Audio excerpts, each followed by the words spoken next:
O Fluminense conseguiu tropeçar no Boa Vista, minha gente. 7 jogos do Fluminense no campeonato, 1 vitória. Time com 1 vitória. Terminou o jogo do Madureira aí? Terminou? Quanto é que foi aí? Vê pra mim. Tava 0x0? Teve gol no final. Teve gol no fim? Passa aí pra mim ver qual é. Se o Madureira ganhou. Se o Madureira ganhou. Agora. 1x0 Madureira. Então passou o Fluminense. Gol de Marcelo, de Então o pênalti. Madureira assumiu a 9ª colocação, é isso. E o Fluminense agora é o 10º colocado. Então, gente, estamos falando, vocês estão vendo aqui atrás, na corda bamba, porque o Fluminense vai enfrentar essa semana nada menos que Vasco e Flamengo. O Fluminense tem 2 clássicos na semana. E vai para esses clássicos na 10ª colocação do Campeonato Carioca. Gente, é surreal dizer isso. Parece brincadeira, mas não é. São 7 rodadas e o Fluminense é o 10º lugar num campeonato de 12 times. E não estamos falando da Champions League, do brasileiro. Gente, é o Carioquinha. Fluminense, mal ou bem, sem piada aqui, sem gozação, tá pertinho ali do Lanterna. Cai um time para a 2ª divisão do Campeonato Carioca. Só os 8 primeiros têm alguma chance de ir para a Copa do Brasil no ano que vem via Campeonato Carioca. Os 4 semifinalistas. E do 5º ao 8º é isso, né? Disputam a Copa Rio. Só esses 4. Ficar em 9º não adianta, não joga nem a Copa Rio. Hoje o Fluminense é o 10º. Então o Fluminense está correndo um risco sério de não ficar nem na repescagem, naquele torneio de consolação, que é a malfadada Copa Rio, disputada por 5º ao 8º lugar do Campeonato Carioca. O Botafogo teve nesse bueiro aí nos 2 anos anteriores.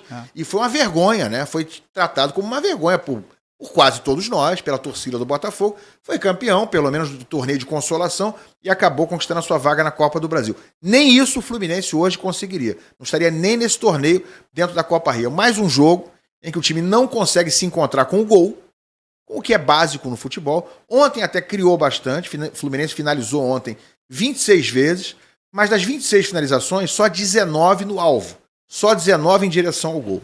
É um percentual muito baixo de acerto para quem precisa fazer gols. Não, por acaso, o único gol do Fluminense no jogo só saiu aos 40 do segundo tempo. Então estamos falando de um time cheio de reforços, cheio de atacantes, inclusive alguns recém-contratados, que em 7 jogos fez gol com bola rolando em apenas 2. Com bola rolando, o Fluminense só fez gol contra a Portuguesa e um ontem contra o Boa Vista. Os outros 3 gols do time foram de bola parada, foram de pênalti, né? Bola parada, digo de penalidade máxima. Então, é um time que continua com os mesmos problemas, de uma certa forma, embora com um elenco parcialmente renovado, com problemas muito parecidos de 2024. O ano que terminou terrível para o Fluminense em 2024, por incrível que pareça, está começando parecido e, de uma certa forma, até pior em 2025.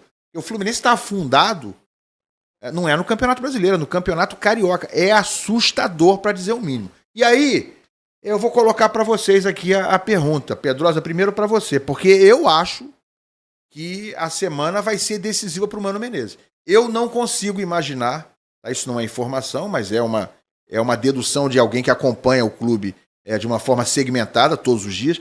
Eu não consigo ver Mano Menezes empregado ao fim dessa semana se o Fluminense perder de Vasco e perder do Flamengo. Jogo contra o Vasco quarta-feira em Brasília e contra o Flamengo sábado no Maracanã. O Fluminense não é favorito, obviamente, em nenhum dos 2 jogos. Se ele perde esses 2 jogos, eu acho que não continua. Acho que ele já sai antes do fim do Carioca. Depois ainda tem 2 jogos, contra o Nova Iguaçu e contra o Bangu. Mas ninguém vai esperar, né, o Fluminense ficar ali agonizando nas últimas 2 rodadas, completamente eliminado, caso ele não consiga vencer Vasco e Flamengo. E aí, Pedrosa? Tem muitos problemas na situação do Fluminense, que é o Mano não se protege. Porque ele não tá conseguindo um desempenho decente, eu nem digo de resultado, ele não tá conseguindo um desempenho decente nem contra os pequenos. Já teve um clássico nesse Campeonato Carioca, o Fluminense perdeu pro Botafogo, que a gente estava aqui criticando pela atuação que teve contra o Flamengo. Aí pega um Vasco que tá invicto no campeonato, que não é nenhum bicho papão também, pode acontecer qualquer coisa, mas tá invicto no campeonato e fazendo seu dever de casa. O Flamengo, a gente também falou aqui sobre qual é a potência do Flamengo, como o Flamengo começou a temporada. Aí você pega a estatística, o Fluminense só venceu um jogo em 7. E tem um outro ponto também que vem agravante. O Fluminense, se não se classificar para a Taça Rio, o Fluminense corre risco de ficar fora da Copa do Brasil do ano que vem.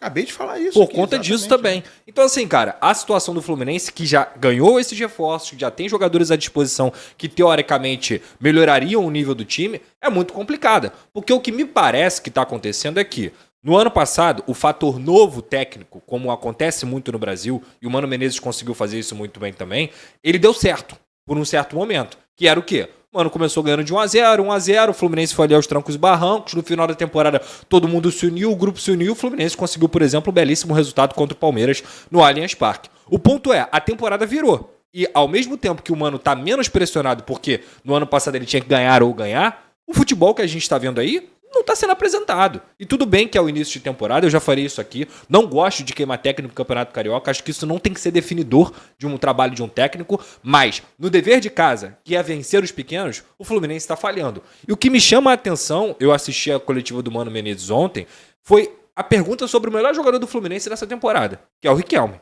que é um garoto da base, que sempre foi encarado como joia, e, se eu não me engano, o Cauã Tinoco pergunta pra ele o seguinte, mano, por que o Riquelme, por exemplo, o Isaac foi titular ontem com a camisa do Fluminense, por que o Riquelme, que é um jogador mais agudo, que joga pela direita, que tem entrado bem, tem participado de gol e tudo mais, ele não joga no time do Fluminense? E aí o Mano respondeu, porque você sabe quem joga ali, falando sobre o Arias. Óbvio que o Arias joga pela direita, que é um excelente posicionamento dele. Mas o Arias já jogou no Fluminense pela esquerda, o Arias já jogou por dentro, o Arias se movimenta o campo inteiro. Então o Riquelme, na teoria do Mano, nunca vai ser titular. Nunca vai ser titular. E o Riquelme entrou no intervalo e jogou junto com o Arias. E jogou muito tempo. bem.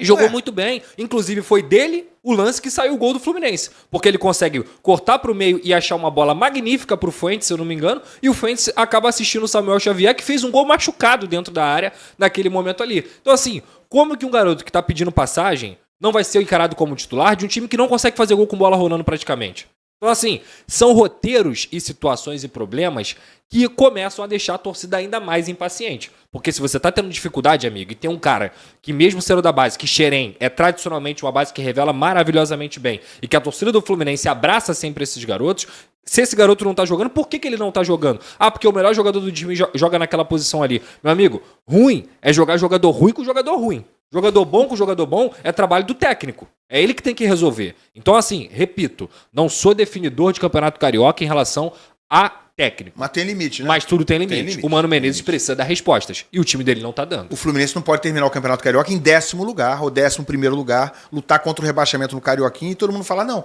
vale nada o Carioca. Peraí, aí tem um limite. Botafogo ano passado foi considerado uma vergonha, ano passado e retrasado, porque ficou fora dos 4. Mas foi o 5º ou 6º, né? Foi isso. O Fluminense hoje é o 10º. Vai ficar fora da Copa Rio. Vai terminar o campeonato o quê? Em 9º, em 8º, em 11º? Vai tomar 2 pancadas agora essa semana. Essa é a lógica. Pode ganhar do Vasco, pode ganhar do Flamengo, tudo pode acontecer, é clássico. Tem camisa, tem tradição pra isso, tem até jogadores. Sim. Né? Ganhar do Flamengo é muito difícil hoje imaginar, mas tudo é possível no Fla-Flu. Agora, a tendência, a lógica é o Fluminense não vencer o Vasco, pelo que estão jogando os dois times, não vencer o Flamengo, e ele chegar no fim da próxima semana em 11º lugar, talvez, porque hoje ele está à frente de quem? Só do Bangu e quem mais? Quem é o 11º lugar? Portuguesa. Portuguesa tem quantos pontos? Mesmo ponto. 6. Tem 1 ponto a menos, já jogou na rodada. O Fluminense tem 7. Então hoje tem o Bangu com 2 pontos, é isso, Esther? Bangu está com 2 pontos, está aí a classificação na tela. Bangu tem 2 pontos, a Portuguesa tem 6 pontos, o Fluminense tem 7. São os 2 times atrás do Fluminense. Dá pra cravar, Ilan, que se o Fluminense não vencer os 2 clássicos, ele tá fora. Já tá fora. Não, já tá fora. Não, não sei. Pedro, o Fluminense só pode chegar a 19. Olha só, se ele vence os 2, ele vai a 13. Sim, mas ele só pode chegar a 19. O que eu quero dizer pra você é o seguinte, se o Fluminense vencer os 2 clássicos, só vencer, não adianta não perder, não. Sim. Se ele vencer, ele tem alguma chance de classificação ainda. Sim. Porque a tradição, a linha de corte até 20, hoje, né? nesse modelo de Carioca, é 21.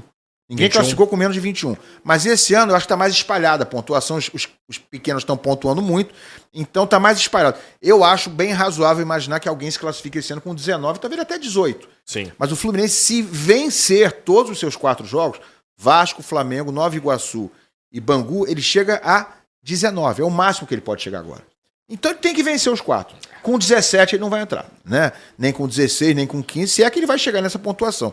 Então, amigo, ele tem obrigação de vencer os 2 jogos, mas muito mais do que isso, ele tem a obrigação de pontuar, de repente, vencer um dos 2 jogos, pelo menos, ou vencer o Vasco e empatar o outro jogo com o Flamengo e tal, para ele, pelo menos, não terminar esse campeonato em 9º ou 10º lugar. Se ele pontua contra o Flamengo e contra o Vasco, se ele faz aí 3 ou 4 pontos nesses 2 jogos e depois vence Nova Iguaçu e Bangu, ele deve terminar talvez em 6º lugar, 5º, 7º.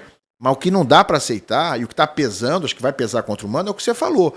É o Fluminense não estar vencendo nem os pequenos do campeonato. Olha o passe do Riquelme aí. Olha o passe do Riquelme pro toque aí do Gabriel Fuentes, e o Samuel Xavier fez esse gol já aos 40 e pouco ali do segundo tempo. E o Fábio ainda salvou, né? No último minuto o Fábio faz uma defesa cara a cara. O Boa Vista quase ganhou o jogo. Teve as melhores oportunidades. O Fluminense teve muito mais chances, né? Criou muito mais, mas as chances mais claras, para variar, foram do Boa Vista. No comecinho do segundo tempo, os caras tiveram uma chance claríssima também. E esse é o gol que perdeu o Keno. Olha o gol que perdeu o Keno, que foi parecido com o gol que perdeu o Boa Vista nessa mesma baliza no início do segundo tempo. Foi bem parecido com isso aí. E olha o jeito que ele perdeu. Não é que ele finalizou direito e o goleiro defendeu. Um jogador profissional, mesmo que ele não seja por ofício um finalizador, né? Ele não é um centroavante, mas ele não pode perder desse jeito esse gol. Não pode, né? Se fosse eu ali, ia chutar um pouco melhor que isso aí, entendeu? Ali é só parar o pé, né? Gente, é só a bola bater no teu joelho e na direção do gol. Ninguém tá aqui querendo ensinar o Keno a fazer gol. Mas jogou de zagueiro, pelo né? amor de Deus. Jogou de zagueiro nessa ali é situação. só parar o pé.